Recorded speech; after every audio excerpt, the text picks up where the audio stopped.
पीले दांत वाली बहू। रंजना कभी ब्रश नहीं करती थी। उसे कितनी बार उसके माँ बाप ने डांटा, लेकिन उसका कोई असर उस पर होता ही नहीं था, जिस कारण से उसके दांत पीले पीले हो जाते हैं। शादी के बाद। अरे बहू, वैसे तो तुझ में कोई कमी नहीं है, पर तेरे दांत इतने पीले कैसे हैं बेटा? कैसे मतलब? कोई सर्जरी थोड़ी ना कराई है। वो तो क्या नाम, मैं ब्रश नहीं करती थी तो पीले हो गए। अब क्या करूं?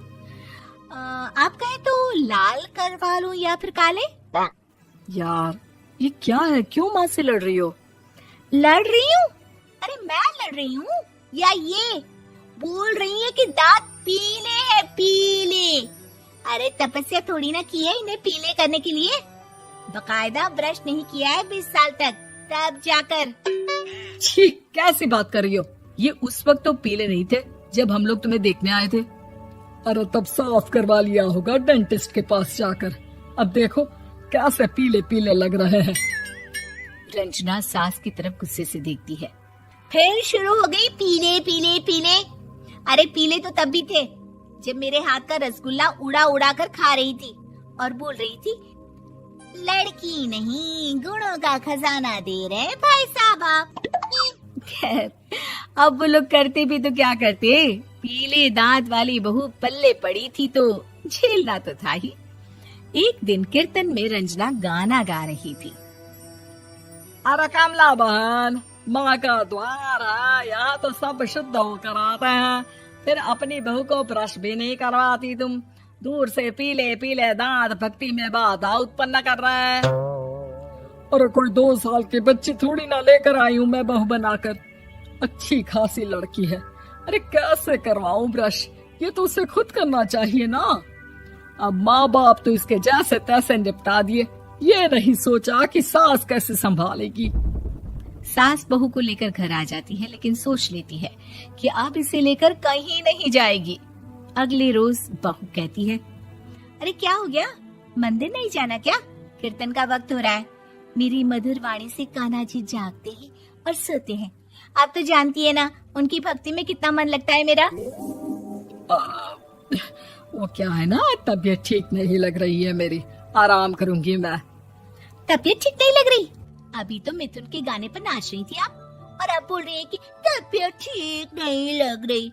अरे भक्ति में मन लगा लो सासू माँ, ऊपर जाना है, क्या मुंह दिखाओगी आप? हाँ? सास को बहू की बात पर गुस्सा आ जाता है। मैं क्या मुंह दिखाऊंगी, इसकी चिंता तो ना कर, समझी? अपने मुंह की चिंता कर, जो ये पीले पीले दांत लेकर हर जगह पहुंच जाती है। पता है लोग कितना मजाक बनाते हैं। ना जी ना, मैं नहीं जाना कहीं तेरे साथ। तो ये बात है। कोई ना, मत जाओ, मैं अपने कमरे में ही बैठकर भक्ति कर लूंगी। ऊपर वाला दांत थोड़ी ना देखता है, मन देखता है, भावना देखता है। और अरे बस बस, तू सब कुछ दिखा, बस ये सफेद चमकदार दांत ना दिखाना किसी को, है? जा यहाँ से। बहू को सास की बात का कोई फर्क नहीं पड़ता, वो तो जैसी थी वैसी ही रह जाती है। सुबह नहाकर किचन में खाना बनाना, फिर खाना खाना, कीर्तन भजन करना और सो जाना। एक दिन, माँ जी मैं सहेली के घर जा रही हूँ, शाम को लेट आऊंगी। हाँ हाँ तो जाना, मैंने कौन सा तेरी आरती करनी है घर पर बैठकर। रंजना सहेली के घर जाती है, जहाँ वो पार्टी में जाने की तैयारी कर रही होती है। अरे शिखा, कहाँ जाने की तैयारी कर रही है? मैं गलत वक्त पर आ गई क्या? अरे नहीं यार, उल्टा सही वक्त पर आ गया।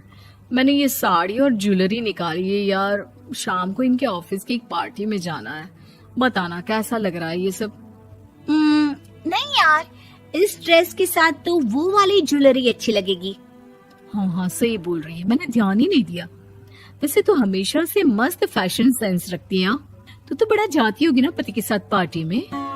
रंजना कुछ नहीं बोलती, बस सोचती है कि यार काश ये बात सही हो जाती, पर मैं क्यों नहीं जाती पार्टी में? क्या इन लोगों की कोई पार्टी होती नहीं होगी? रंजना घर आती है और रात में पति से सवाल करती है, एक बात बताइए, आप मुझे किसी पार्टी में क्यों नहीं ले जाते? क्या आपकी यहाँ ऑफिस में पार्टी नहीं होती? पति बेचारा क्या कहता कि दांत पीले हैं तुम्हारे इसलिए। अरे कोई पार्टी होती नहीं हम लोगों के ऑफिस में, तो कहाँ से लेकर जाऊं? और मार्केट, मॉल, कहीं वीकेंड घूमना, कहीं तो। अरे यार, सारे हफ्ते में एक छुट्टी मिलती है, तो सोचता हूँ कि आराम ही कर लूं। क्यों? रंजना मन मार के रह जाती है। पहले कभी सास के साथ मंदिर जाया करती थी, लेकिन वो भी सास ने ले जाना बंद कर दिया। घर बैठी बैठी रंजना बोर हो जाती है। तभी उसे आइडिया आता है और वो मायके जाने का सोचती है। सासू माँ, 2 दिनों के लिए मम्मी के घर जा रही हूँ। अच्छा ठीक है, आराम से जा। और हाँ, माँ से कुछ अच्छी आदत सीख कर आना कि कैसे शरीर के हर भाग की तरह दांतों की सफाई भी जरूरी होती है, समझी? शुरू हो गई ना आप। वो लोग आपकी तरह नहीं है कि छोटी छोटी बात का बतंगड़ बना दे। उन लोगों के लिए मैं मायने रखती हूँ, ना कि मेरे पीले पीले दांत। रंजना माँ को बिना बताए उन लोगों को सरप्राइज देती है, लेकिन जैसे ही वो दरवाजे पर पहुंचती है, अंदर देखती है कि घर वाले कहीं जा रहे होते हैं।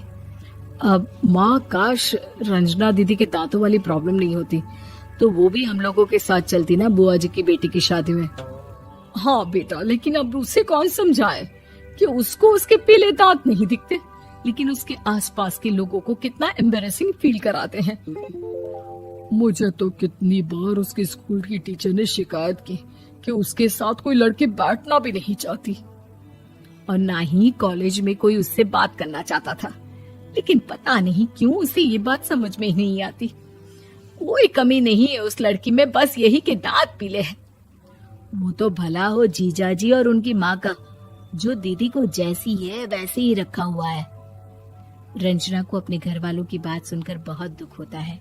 वो सोचती है कि वो क्या करे, लेकिन फिर वो सीधा डेंटिस्ट के पास जाती है, अपने दांत चमकाती है और कसम खाती है कि वो रोज ब्रश करेगी। अरे क्या हो गया?